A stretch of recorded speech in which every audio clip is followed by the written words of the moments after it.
सुन रहा हो और उसका मन करे जप करने का, गड़बड़ हो गया। और ऐसा कई लोग क्या इस चीज को भी अच्छा घटा देते हैं, कहते बहुत अच्छा हुआ, चलो भगवान में तो मन है। वो एक अलग बात है, वो सामान्य लोगों की बात है, भगवान में ही मन है, सब बढ़िया है अपनी जगह। लेकिन यदि आप किसी भी चीज के प्रति शुद्ध अन्वेषक हैं, शुद्ध विचारक हैं, तो आपने जो निश्चय किया है वही कार्य यदि आप कर पा रहे हैं, तभी आप उसके शुद्ध अन्वेषक हैं। ईश्वर कृपा, देव कृपा, गुरु कृपा, वो सब तो चाहिए, वरना व्यक्ति निश्चय क्या करता है। आज इस विश्व भर में जितनी पुस्तकें लिखी गई हैं, उस पुस्तकों में 50% कम से कम कंटेंट वो है जो उसने लिखने के टाइम सोचा ही नहीं था मैं ही लिखूंगा। पुस्तक लिखना शुरू किया, लगभग 50%, 40% कंटेंट उसने वो लिख दिया जो उसके संस्कार ने उससे लिखवा दिया। विश्व भर की सारी पुस्तकों के बारे में हम ये बात कर रहे हैं। यदि कोई ईमानदार राइटर होगा और आप उसको फुर्सत के क्षणों में बैठा ले, उससे ये पूछना, क्या तू जो तूने पुस्तक में लिखा है 100% तू यही लिखना चाहता था? कहीं ना कहीं 20, 30%, 40% हेरफेर मिल जाएगा। बस उसी को आपको मिनिमाइज करना है। ये प्रोग्राम के जैसा है, जैसे कोई कंप्यूटर का प्रोग्राम टाइप करता है, लिखता है कि मुझे डिजायर्ड आउटपुट ये चाहिए। जैसे कोई गणित का सवाल है कि 2 + 2 = 4, 4 ही हो, वो 6 ना हो जाए, 5 ना हो जाए, 4.5 ना हो जाए, 3.5 ना हो जाए, 2 ना हो जाए, 2। यदि आप उस स्तर पर पहुंच गए हैं साधना के, तो फिर आपको किसी गुरु की भी आवश्यकता नहीं है, क्योंकि सारे जो गुरुजन हैं वो आपको मन पर शासन करना ही सिखा रहे हैं। सारी जो साधनाएं हैं, तमाम प्रकार की साधनाएं जो हैं, वो आपको मन पर ही अनुशासन करना सिखा रहे हैं। तो यदि आप इतना अनुशासन करना जान गए कि आप जो चाहते हैं वो अब मन से करवा लेते हैं। अरे भाई, बुद्धि भी खराब हो जाती है, कहते हैं ना आज मेरी बुद्धि खराब है। मन की बात नहीं कर रहा हूं, मन तो बहुत नीचे लेवल पे बैठा है। कठोपनिषद में मन को क्या कहा? घोड़े। बोलो बोलो। आत्मानं रथनं विद्धि शरीरं रथमेव तु। शरीरं रथमेव तु बुद्धिं तु सारथिं विद्धि। बुद्धिं तु सारथिं विद्धि मनः प्रकृमेव च। इंद्रियाणि हयानाहुर विषयांस्तेषु गोचरान्। आत्मानि मनोयुक्तं भोक्तेत्याहुर्मनीषिणः। यानी घोड़े इंद्रियां है ना, घोड़े है ना इंद्रियां, और लगाम मन, और सारथी बुद्धि। लेकिन कभी कभी ये सारथी गड़बड़ रहता है, तो सभी मामला फिर रथ पलटना ही पलटना। फिर गया रथ खड्डे में, कहते हैं ना गई भैंस पानी में, फिर भेजो उल्टे बांस बरेली, ऐसे बोलते हैं ना, उल्टे बांस बरेली भेजे, तो उल्टे बांस पे बरेली जाने वाले हैं। तो ये बुद्धि को ऐसा बनाओ शास्त्रीय, दिव्य शास्त्रीय जीवन को जियो। सामान्य जीवन नहीं, शास्त्रीय जीवन। उस ऐसे ही नहीं, उस शास्त्रीय जीवन की दिव्यता आपके अंदर प्रकट होनी चाहिए। दिव्य शास्त्रीय जीवन, फिर उसका अभ्यास करना पड़ता है। अब जैसे श्लोक आया, उन्होंने रटा, तो ये क्या था? ये संस्कार आया कि नहीं आया निकल के? कठोपनिषद का आया संस्कार, बस यही करना है। कोई लोग कहते हैं मैं रट नहीं सकता, तो तू फिर प्रोग्राम करना नहीं चाहता माइंड को। यानी जो काम तू नहीं कर सकता वही तू नहीं करना चाहता, इतनी तो बात है। जो तू कर नहीं सका आज तक, तू वही करना नहीं चाह रहा है। इसमें तूने क्या कर दिया? कोई कहता है, मुझे कई लोग मिलते हैं, बोले संस्कृत व्याकरण हम तो रट नहीं सकते। मैं कहा कब से? बोले पहले से ही हम तो रटने की प्रवृत्ति नहीं रखते। बोले ये एक पक्ष है कि तू रटने की प्रवृत्ति नहीं रखता है, अर्थात ये तेरी अयोग्यता है। योग्यता ये है कि रट के दिखा। कम ज्यादा तो होता है, देखो कम ज्यादा तो सबकी बुद्धि की अपनी अपनी क्षमता होती है। कोई ज्यादा रट सकता है, कोई कम रट सकता है। ये रटने का एक उदाहरण दिया हमने। कुछ भी कार्य को ले लो आप, कई लोग तुरंत कह देते नहीं मेरी ऐसी नेचर नहीं है, मैं तो ऐसा हूं। तो तू गुरु माना है, शास्त्रीय माना है कि मन माना है, जरा इतना तो बता दे।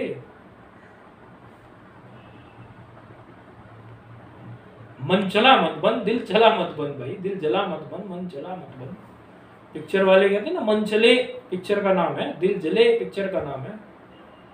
तो मन चले क्या है? जिसका मन चलता हो, चलती मन चलती, मन चलती क्या? मन से चलती। मन चलता है का मतलब क्या है? मन में चलता है। मन चलता है का मतलब क्या है? मन में चलता है। मन तभी तो चलता है जब मन में चलता है कुछ। तो क्या हो गया? उस व्यक्ति को क्या कहेंगे? बोले मन चले। तो आप पिक्चर वाले मन चले बनोगे क्या?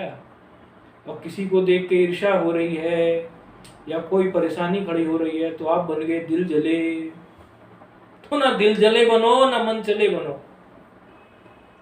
जो कर नहीं सकते उसको करने का प्रयास करो। गुरुजनों से पूछो कि हम कैसे करें, उसकी कोई तो पद्धति, कोई तो तरीका, एक से नहीं, दूसरे से, तीसरे से, सहपाठी पूछो। क्योंकि जो हम नहीं कर पाए बोले हम तो कर नहीं सकते, वो हम ऐसा नहीं कर सकते, यहां तक तो ठीक है, ये नहीं कर सकते। तो जहां तक तुम्हें ठीक लगता है वहां तक तुम कर रहे हो, तो उसमें साधना क्या है? अरे जिस व्यक्ति को चौकी पर, तख्त पर बैठना अनुकूल हो, उसको कुर्सी पे बैठाओगे तो ही तो तप है। और जिस व्यक्ति को कुर्सी पर बैठना अनुकूल पड़ता हो, उसको आप आलती पालती लगवा के आप उसको चौकी पर या उस पर धरती पर बैठाओ, तभी तो तप है। जिस व्यक्ति को एसी में ठंड लगती हो, उस व्यक्ति को आप एसी में बैठाओ, तभी तो उसका तप मानेंगे। हम रोज ये परीक्षण अपने ही जीवन में करते हैं। जो चीज हमसे नहीं होती उसको थोड़ा थोड़ा करने की कोशिश करते हैं, जो अभी तक नहीं हुई उसको करने की कोशिश करते हैं, क्योंकि दिशा देनी है ना। ऐसा तो नहीं है कि कर ही नहीं सकते, योग्यताएं अपार हैं, वो हम पर निर्भर करता है। हम करना चाहते तो ठीक है, नहीं करना चाहते तो नहीं है ना। तो जो हमारे अंदर जो कैपेबिलिटी है, योग्यताएं हैं, जो वो सारी दब के रह जाएगी। वो दब के रह गई तो फिर क्या, फिर तो कुछ नहीं होने वाला। जो जापक है वो जप करता है, यदि वो वही 20 माला पे बैठा है तो क्या है, वो अच्छी बात थोड़ी है। भाई तुम एक जापक बनना चाहते हो, अच्छे जापक बनना चाहते हो, तो आप उसमें संख्या बढ़ाइए जप की। संख्या बढ़ गई है तो सिर्फ संख्या से नहीं, आप उस संख्या से भी संतुष्ट नहीं हो, जप में क्वालिटी बढ़ाइए। एक समय ऐसा भी आएगा कि जप को आप माला को रखकर श्वास के साथ जप करना जान जाइए। जापक अपने जप की क्वालिटी कैसे बढ़ाए? जापक कब समझे कि मैं अच्छा, अब पहले से अच्छा जापक बन गया हूं। पहले से अच्छा जापक कैसे बना है? एक तो उसके जप की संख्या बढ़ रही हो, वो बहुत अच्छा है। दूसरा, उसका वो जप करने के समय पर उसकी वो जो मन का उसका घूम रहा है, उसमें एक नाम के बीच में दूसरा नाम जब आता है, दूसरे नाम के बीच में, उन दोनों जप के नाम के बीच में मंत्र के कितना विश्राम उसको प्राप्त हुआ। ओम नमः शिवाय, ठहराव आया कि नहीं आया? कितने सेकंड का आया? 15 सेकंड, 5 सेकंड, 8 सेकंड। सिर्फ संख्या भी नहीं बढ़ानी, आप जो भी कार्य कर रहे हो, आपकी बुद्धि ऐसी हो कि आप उसी कार्य में और उसको बेहतर करने में लगो। फिर दूसरे जप की संख्या, ओम नमः शिवाय,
प्लुतता बढ़े, दीर्घता बढ़े, हर्ष उच्चारण से दीर्घ, दीर्घ से प्लुत की तरफ बढ़े। ऐसा मंत्र का उच्चारण जब हम करेंगे तो ठहराव आएगा। मन जितने अंशों में ठहराव स्थिति में जाएगा उतने अंशों में सिद्धि प्राप्त होगी, जबकि सिद्धि आपको प्रत्यक्ष अनुभूत होने लगेगी। वही माला की घिस्सा घिस्सी नहीं, ठहराव। माला पूरी करो लेकिन कभी 5 मिनट 8 मिनट ठहराव वाला जप करो।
जितना देर मन शांत रह सके उतना उसको शांत रहने दीजिए। कोई जरूर नहीं उच्चारण अगला करना ही है। मन अगर शांत स्थिति में जाता है तो जाने दीजिए, सहज भाव से ठहराव आएगा।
महाशिवरात्रि आ रही है। नमः शिवाय का जप अब की बार ठहराव से करो।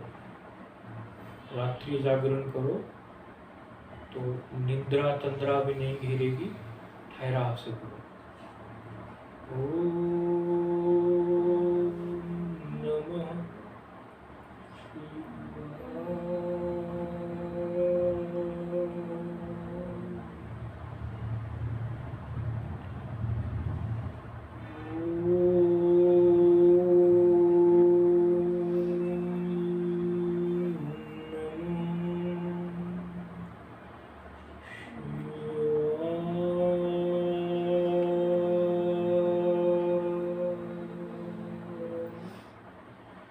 ध्यान आज्ञा चक्र पे लगाना ना पड़े, सहज आज्ञा चक्र पर ध्यान खींचे, सहज भाव में, लगाना ना पड़े।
यदि मन भागने लगे, चंचलता आए, तो माला लेके बैठ सकते हैं रुद्राक्ष की।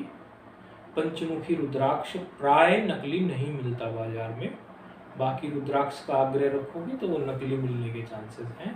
पंचमुखी रुद्राक्ष बाजार में भारी मात्रा में उपलब्ध है, लोगों ने पेड़ लगा लिए हैं, खूब हैं पेड़ अभी पंचमुखी के, तो प्राय वो असली ही मिलता है। तो फिर माला पर जप करेंगे। और यदि किसी ने मंत्र नहीं लिया हुआ है गुरु से, कोई किसी के गुरु नहीं है, तो सामान्य रूप से भी ओम नमः शिवाय का जप वो कर सकता है रुद्राक्ष की माला से। उसके यदि इष्ट उसके शिव है, महाशिवरात्रि पर आसन बिछाकर ओम नमः शिवाय का जप वो कर सकता है। कई लोग तो रुद्री करते हैं, तो वो भी करते हैं, रात को ब्राह्मण को बैठा कर रुद्री कराते हैं। लेकिन जो रुद्री कराने में इन सब चीज़ों में समर्थ नहीं है, वो महाशिवरात्रि पर ओम नमः शिवाय का जप कर सकता है और बड़ा बल मिलेगा। ओम नमः शिवाय उसे तेज कर सकता है। जब उसकी चंचलता बढ़े तो माला परे ओम नमः शिवाय, ओम नमः शिवाय, ओम नमः शिवाय, ओम नमः शिवाय। जब विचार अधिक आ रहे हो, उनको काटने के लिए, विचार की रफ्तार को काटने के लिए मंत्र की रफ्तार बनाओ।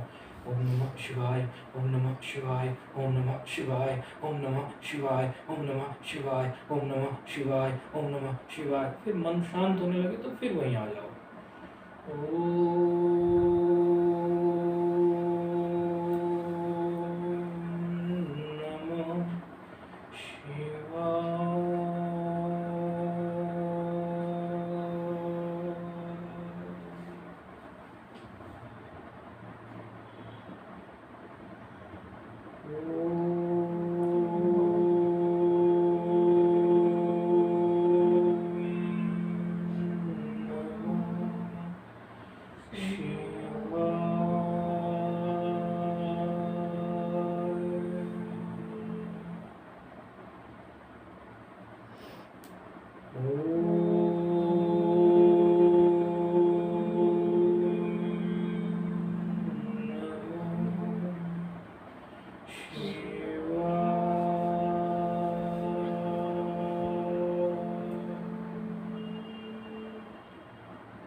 सहज भाव से आप मंत्र का लाभ ले सकते हैं, ऐसा महाशिवरात्रि पर।